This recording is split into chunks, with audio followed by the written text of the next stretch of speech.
Well, it's spring again, and you know what that means? Mid-season replacements. That's right. Traditionally, when the networks would trash shows they spent a lot of money on and premiered in the fall and replace them with shows that they did not have a lot of confidence in. Most of the time, this was a massive failure with a few exceptions, and I love the massive failures, be they weird or just ill-advised. And today, we're going to talk about one of my favorite ill-advised mid-season replacements, 1989's Live In.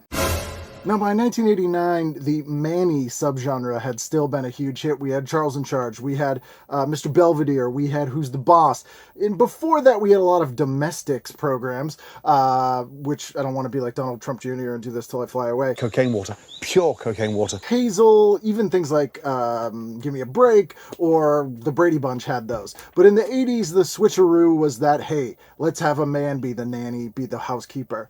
And then someone in 1989 on CBS said, why don't we gender flip this again? Why don't we have it be a woman? We'll have the oldest be a teenage son. And why don't we do that? And we'll call it Live In.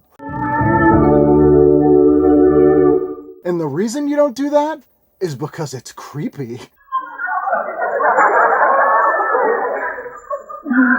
My pleasure. Not pleasure. Live In starred Australian actress Lisa Patrick. This was also coinciding with America's short-lived obsession with all things Australia. Oi! Oi!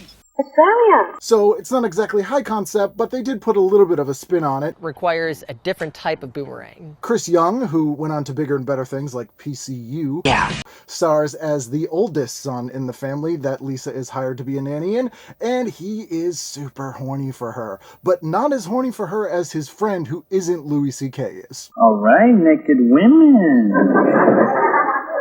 That's art, Gator. Those are Rubens. Okay, so they're Rubens. You won't mind if I look? Live In only lasted 9 episodes, which frankly is a bit of a shock that it lasted that long. Cheaper than a motel, but you'd have to be real quiet. You're not missing much. It's very hard to see episodes now. It's kind of a beautiful train wreck. Lisa Patrick looks exactly like Cameron Diaz, so that's kind of fun. Ooh, that would work. But other than that, Live In remains not only 1989's best-worst mid-season replacement, but probably the best-worst mid-season replacement of the 1980s. Party, party, party.